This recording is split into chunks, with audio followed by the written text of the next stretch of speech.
I was gonna say 1 month, but I think it's actually more something like 2 or 3 months with the Lenovo Legion Go, and about 3 weeks with Bazzite. And I wanted to make this video because this has been a game-changing, no pun intended, experience for me when it came to gaming.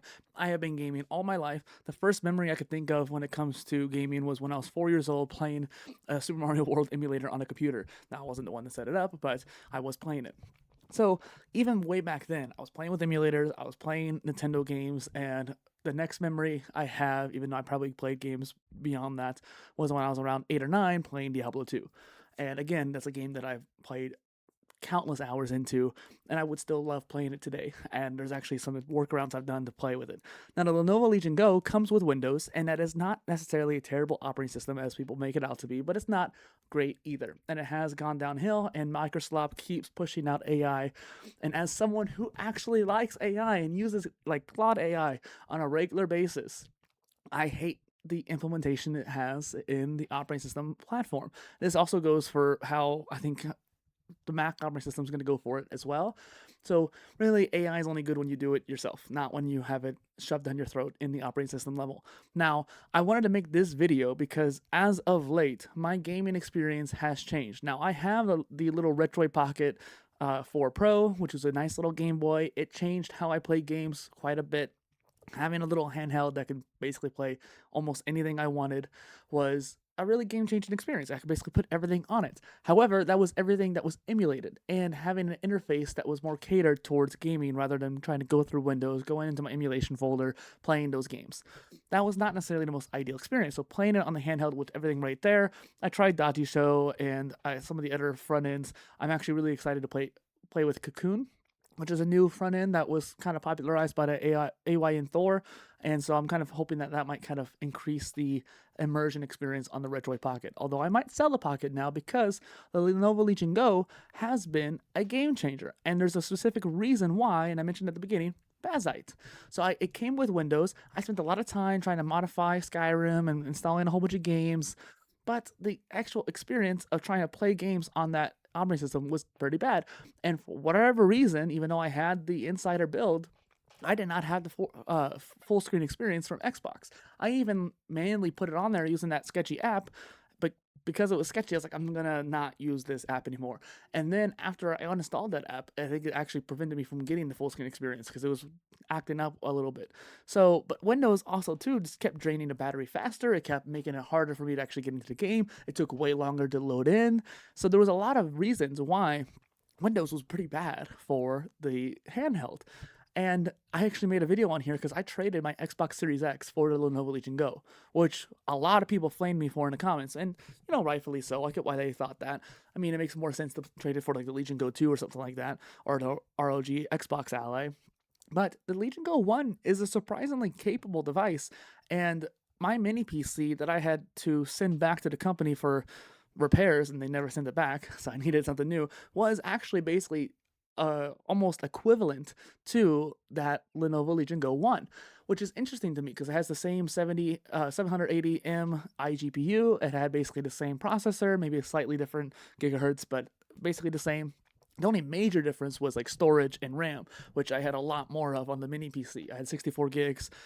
Might be actually slower RAM. I can't actually remember what the actual megahertz was on the RAM, but I think it might have been slightly slower, but it was, 4 times as much RAM.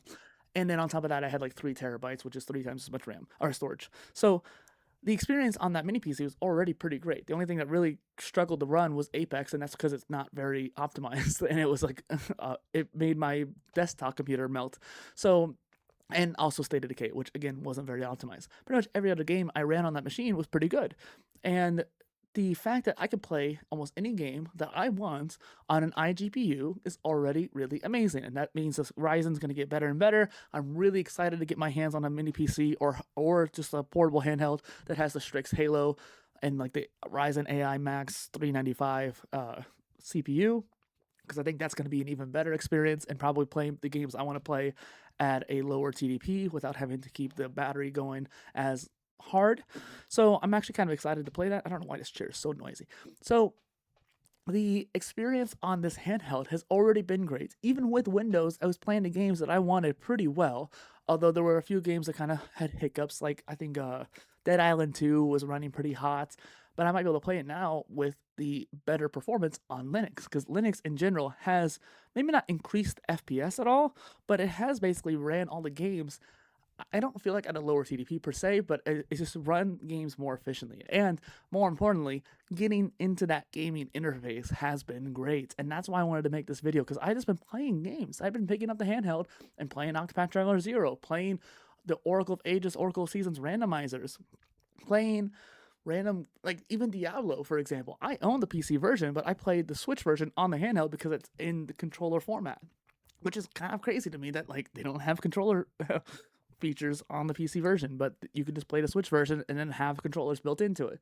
So there's been a lot of experiences that like basically every game that I want to play, I can play on the Go 1, or obviously Go 2 as well. But the Go 2 is twice the cost. And on top of that, it's not that much more performance, about like 25-30%, depending on like the system.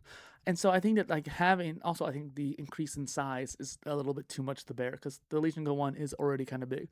I haven't had much experience when it came to like, oh, my arm's getting tired or it's too much to handle, which some people complained about. There was a couple times where I was laying in bed and I was like, I don't really want to hold this up. I'm just going to put it on my stomach or something like that, which made me feel kind of lazy, but I'm just trying to enjoy the game. I'm not trying to get a workout out of it.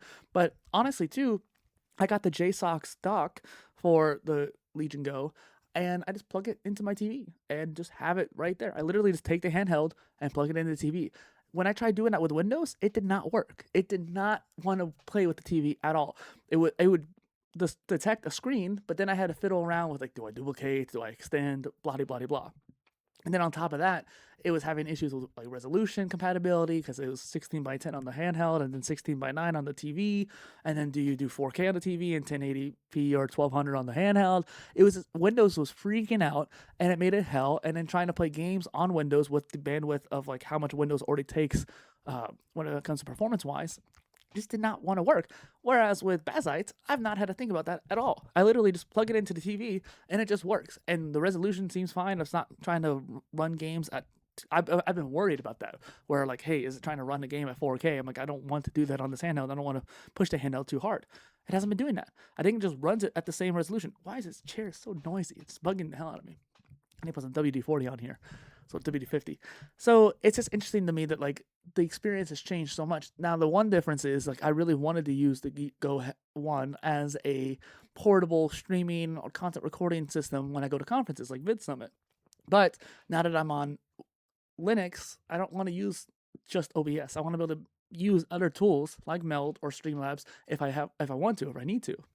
So having that limitation, and my entire storage is filled with games, I don't think that's going to quite work when it comes to recording on that device. So I'm kind of worried about that and compatibility with like hardware like my camera or microphone. So there is that kind of issue too, where I can no longer use the Legion Go as a recording device like I wanted to. But besides that, the fact that like I can put literally pretty much every game I want on there. Like I don't have access to the EA app, but there might be a workaround to do it. Some people say the same thing about the Battle.net, but I have the Switch version of Diablo, so I don't really care about Blizzard games. And so the only thing I really needed was the Heroic launcher for the Epic Game Store.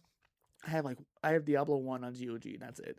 And then, but you can have GOG on there. And then I have the Steam games, and I have a crap ton of Steam games.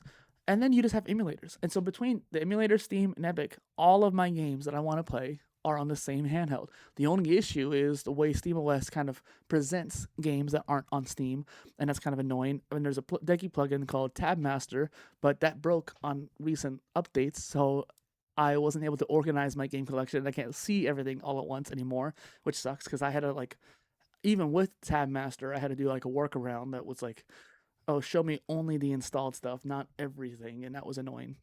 But besides that, like, having a library is visually of all the games, including all the Switch games, because using the Emu Deck with Steam ROM Manager, I was able to load in all my Switch games into my Steam library, only locally on the device, doesn't clog all my other computers.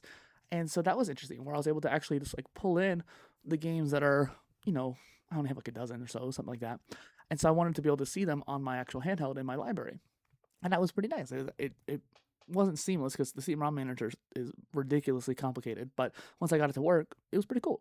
So it's just interesting to me that like this is a fun experience and it allowed me to game in a lot of new ways.